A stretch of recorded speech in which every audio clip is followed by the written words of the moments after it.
The Bible's an idol. Now today, I want to teach you about the invisible God, like I've been teaching. When you see me standing here, that's all you get.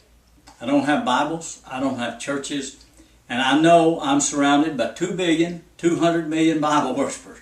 They won't let me in their church. When Jesus said, if you've seen me, you've seen God.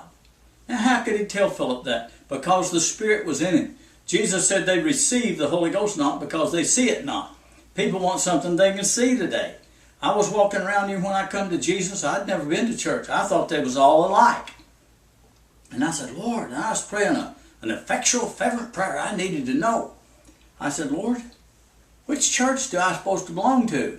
What church did I supposed to? And he spoke to me right here. Right here. The first time I remember him speak right in my ear. He said, I want you to be only a Christian.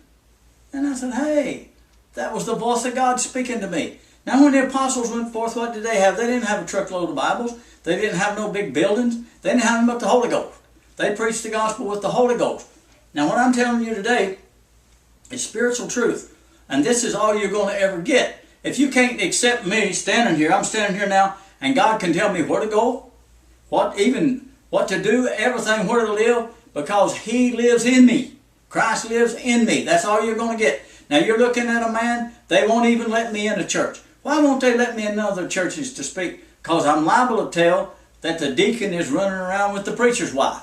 You see, because they don't want no truth. They don't want Christ in their churches. They want their big Bibles, their big buildings. They want their preacher in a $2,000 suit and been through some Bible college. So that's what people want today, and that's what you got. You got 2,200,000,000 so-called Bible worshipers, 1 billion Koran worshipers, 1 billion Gita cow worshipers, 1 billion Buddha worshipers. I'm surrounded by all them. How did I make it through all this world and come out and just be a Christian? Jesus had to deliver me. Now if you want this, then you'll be amongst the few, because not many people want something you can't see. See, they don't want something. So if you want to fellowship sinners, just go to church. That's full of sinners. If you go down there to Jimmy Swaggart church, they went to it for years. And then they found out that he was an adulterer. Well, most of the people in the Assemblies of God are adulterers. Most all of them. I've been around Pentecostals a lot. Most all of them are sinners. So if you want to celebrate and live with sinners, go to church. It's like a spider web. Satan has built the world like a big spider web. It traps everybody that goes through it. It gets you. People, they just can't stand to make it through the world just with them and Jesus. It's just too hard on them nowadays, because the whole world's full of bar rooms and fellowship and sinners. Why do you go out to eat dinner? You like to be with people. Why do you go to big ball games? You feel safe with a bunch of people. Why do you go to big musical concerts? Why do you go to these big churches? You feel safe with all these people. The doctor takes care of you. Everybody takes care of you. You can't serve this invisible God. You have to fellowship sinners. Jesus said, I want you to be only a Christian. Now I'm teaching you how to be spiritual. All you get is me. When I come, all you get's me.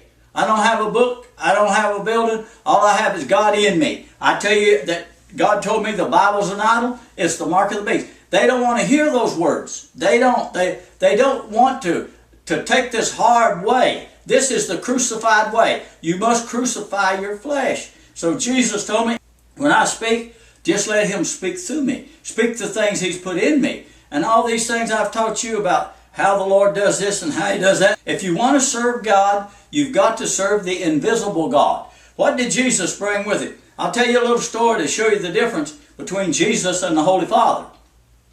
One day Jesus was walking around, had big crowds of people around Him, and He stopped. And He said, somebody touched me. And it's, they call it apriete, and everybody was pressing in on Him and around Him. And Peter said, Lord, crowds are all around you and everything. You say somebody touched you. And it amazed Peter because he couldn't see what happened. But what did Jesus see? Jesus seen something happened. Something spiritual happened. See, these things happen around you all the time, but you can't see it because you're not spiritual. And Jesus said, He kept looking around. He said, I perceive that virtue's gone out of me. Now I'm going to tell you what happened. And He knew something happened because His Father lived in Him. And what the Father did, He told this little woman over here, Jesus wasn't even in on it. Jesus didn't even know it was happening. The God of heaven lived in him. And this little woman come up and touched his garment. God told her, said, if you touch his garment, I'll heal you. She had an issue of blood. Well, that's faith. See, Abraham lived by faith. When God tells you something and you do it, like he tells me, just go speak. I just go speak because God's in me. Well, she went up and touched his garment. She kept the faith. She obeyed God. She done what her Creator told her to do. And finally she came and she bowed down before Jesus. She told him all the truth. And Jesus said, your faith has made you whole. Your faith, you can't see it. You can't see faith. You can't see that God spoke to me. You can't see God in me, but he is. The Holy Ghost is in me. Jesus touched me. I've actually seen the Holy Ghost move in me and look like blue flames come off my hands. I've seen paralyzed people heal, blind people, all kinds of things because the Holy Ghost was in me. And I was out there healing them sinners. But I'm telling you a truth. God is right here. You either take this or you go to church. You got two choices. You either choose Barabbas, who gets a sword and tries to cut off everybody's head, or you choose Jesus, who come in the name of God. And the apostles went forth with no books. All they had was the Holy Ghost. And he said, it's not I that lives, but Christ lives in me. So God spoke to me. And he said, I want you to be only a Christian. Now that's hard to be in this world today because you're alone. I'm alone. I've been alone here in this place teaching you these things now for 5 or 6 years. You've got to get this. This air you breathe, it keeps you alive. This invisible God, he keeps you alive. That's what's going to raise you from the dead. That is the power of God, the invisible God. Do you want this? All you see is this me standing here. But that ain't all that's standing here. He told me all these revelations and truths that I have because he is a spirit. And that's what made me different. The Spirit makes me different. You go to them churches, say if you go to a Baptist church, you got to be there at 10 o'clock. You got to have Sunday school. And then 11 o'clock they have the big worship service, and then that evening they go back, and they used to have training union. I don't know what they got now, but they have prayer meetings, and then Wednesday night you go to prayer meeting. You do that for 40 years, something you can see. You can see them Bibles. You can see that big church. You can see all them adulterous people sitting in there, and you know they're crooks. And so you're going to be in with sinners where you're Pentecostal, Catholic, or got all them elaborate robes and everything. That ain't God.